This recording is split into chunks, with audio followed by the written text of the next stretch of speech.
حاضرین محترم، قرآن پاک کی ایک آیت کریمہ میں نے پڑھی۔ اللہ پاک ارشاد فرماتا ہے فَانْكِحُوا مَا طَابَ لَكُم مِّنَ النِّسَاءِ مَثْنَىٰ وَثُلَاثَ وَرُبَاعَ، کہ تم نکاح کرو ان عورتوں سے جو تمہیں پسند ہو، جو تمہیں بھا جائے، اچھی لگے، 2 2 3 3 4 4۔ یہ آیت کریمہ۔ ایک دوسری جگہ اللہ پاک ارشاد فرماتا ہے وَأَنْكِحُوا الْأَيَامَ مِنْكُمْ وَالصَّالِحِينَ مِنْ عِبَادِكُمْ وَإِمَائِكُمْ۔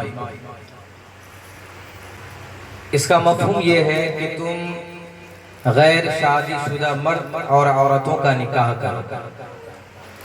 وَأَنْكِحُوا الْأَيَامَ، حضرت قاضی ثناء اللہ پانی پتی مظہری تفسیر مظہری میں لکھتے ہیں کہ ایامہ یہ ایم کی جمع ہے، جس کا معنی یہ ہوتا ہے کہ غیر شادی شدہ مرد ہو یا عورت۔ اور ایک تیسری جگہ اللہ پاک فرماتا ہے وَمِنْ آيَاتِهِ أَنْ خَلَقَ لَكُم مِّنْ أَنفُسِكُمْ أَزْوَاجًا لِتَسْكُنُوا إِلَيْهَا، کہ اللہ کی نشانیوں میں سے ایک نشانی ہے کہ اس نے تمہارے اندر سے تمہارے لیے جوڑ پیدا فرمائے تاکہ تم اس سے سکون حاصل کرو۔ معزز سامعین حاضرین، یہ 3 آیت کریمہ اللہ تبارک و تعالی نے قرآن پاک میں ارشاد فرمایا، اور نکاح کے تعلق سے متعدد احادیث کریمہ موجود ہیں۔ نکاح کی فضیلت پر ایک مشہور حدیث ہے نکاح من سنتی فمن رغب عن سنتی فلیس منی، کہ نکاح کرنا میری سنت ہے اور جس نے اس سے اعراض کیا وہ مجھ سے نہیں، مطلب میرا اس سے کوئی تعلق نہیں۔ اللہ کے نبی ایک مقام پر ارشاد فرماتے ہیں کہ تم میں کا جو شخص صاحب استطاعت ہو، گھر بسانے کی طاقت قدرت رکھتا ہو، تو چاہیے کہ وہ نکاح کرے، اس لیے کہ نکاح یہ نگاہوں کو نیچی کر دیتا ہے۔ اور بھی بہت ساری احادیث کریمہ موجود ہیں۔ نکاح یہ اللہ تبارک و تعالی کی طرف سے ایک مقدس بندھن ہے جس کے ذریعے اللہ کے دین کی مدد ہوتی ہے اور غلط خواہشات سے بچنے کا ایک نہایت ہی مبارک اور متبرک عمل ہے۔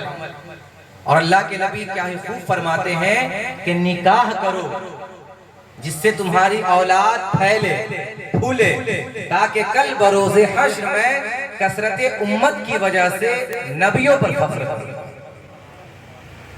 تو یہ نکاح کی فضیلت ہے، اور میں نے پہلے ہی کہا کہ نکاح کی بہت فضیلت ہے، متعدد فضیلت۔ لیکن میں جس بات پر روشنی ڈالنے کی کوشش کر رہا ہوں وہ یہ کہ آج ہمارے سماج میں، ہمارے معاشرے میں، ہمارے معاشرے کا ایک ایک فرد وہ اسلامی تعلیمات سے ناواقف ہوتا ہے، ناآشنا ہوتا ہے، جس سے شادی ہونے کے بعد الٹیمیٹلی رشتہ ٹوٹ جاتا ہے، رشتے میں خرابی آ جاتی ہے۔ اور اس کی واحد وجہ یہ ہے کہ ہمارے اندر دین اسلام نہیں ہے۔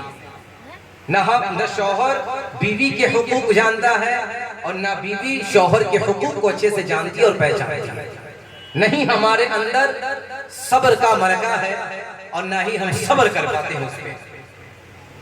اگر دونوں میں سے کسی ایک کی جانب سے بھی اگر صبر ہوا، دینداری ہوئی، تو رشتہ برقرار رہے گا، رشتے میں کوئی خرابی نہیں آئے گی۔ لیکن اگر صبر کا باندھا، چاہے لڑکی کی طرف سے ہو یا لڑکے کی جانب سے، صبر کا باندھا ٹوٹا، الٹیمیٹلی رشتے میں خرابی آ جائے گی، رشتہ ٹوٹ جائے گا۔ اور اس کو میں حضرت خواجہ ابو الحسن خرقانی کا ایک بہت ہی دل فریب اور دلچسپ واقعہ آپ حضرات کے سامنے سناتا ہوں۔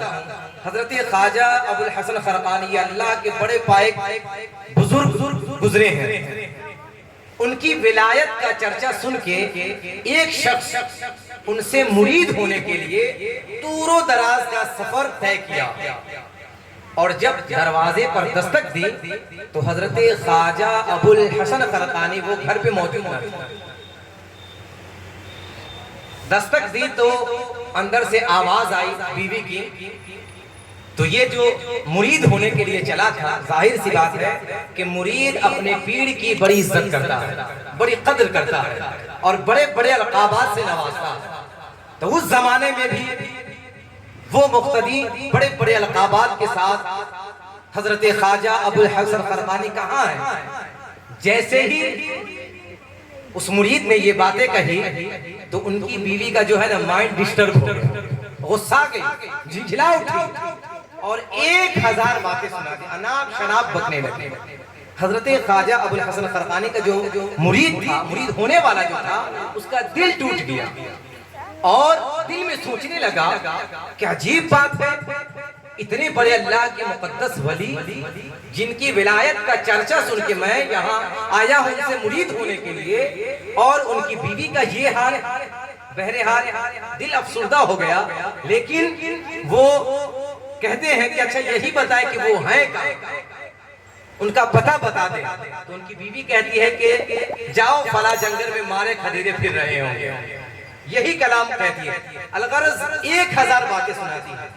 وہ شخص جنگل کا رخ کرتا ہے، جنگل کی طرف جاتا ہے تو کیا دیکھتا ہے کہ ایک شخص ہے، شیر جس کے تابع ہے، وہ شیر پر سوار ہے اور اس کے ہاتھ میں جو چھڑی ہے وہ اژدہے کی ہے اور شیر اس کے تابع ہے۔ وہ دور سے دیکھ رہا تھا، جب قریب پہنچا تو دیکھا کہ خواجہ ابو الحسن خرقانی، اللہ اکبر، خواجہ ابو الحسن خرقانی ہے۔ وہ تعجب خیز ہو گیا، حیرت پہ پڑ گیا، استعجاب کے ساتھ تکنے لگا اور قدموں پر گر کر زاروں قطار رونے لگا، روئے جا رہا ہے۔ حضرت خواجہ ابو الحسن خرقانی پوچھتے کہ کیا بات ہے، وجہ تو بتاؤ۔ وہ کچھ نہیں کہتا، روتے جاتا ہے۔ تو حضرت خواجہ ابو الحسن خرقانی سمجھ جاتے ہیں کہ شاید یہ میرے گھر سے ہو کے آ رہا ہے، شاید یہ میرے گھر سے ہو کے آ رہا ہے۔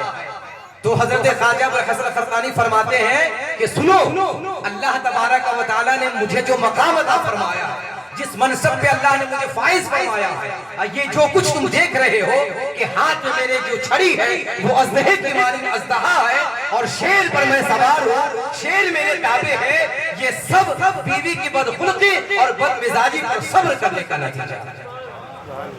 یہ سب بیوی کے بدخلقی بدمزاجی پر صبر کرنے کا نتیجہ ہے۔ تو آپ نے کیا سیکھا اس واقعہ سے کہ اگر بدقسمتی سے آپ کی بیوی تلخ مزاج ہو، تیز بولتی ہو، تو آپ اسے درگزر کریں، اس نیت سے درگزر کریں کہ اللہ تبارک و تعالیٰ اس درگزر کرنے پر مجھے اجر عطا فرمائے گا اور اپنی معیت عطا فرمائے گا۔ اور بدقسمتی سے اگر کسی کا شوہر ظالم ہو، آیت دیکھنے کو ملتا ہے کہ اگر دال میں نمک کم پڑ جائے تو شوہر باہر کا سارا غصہ اپنی بیوی پہ اتار دیتا ہے، سارا غصہ اتار دیتا ہے۔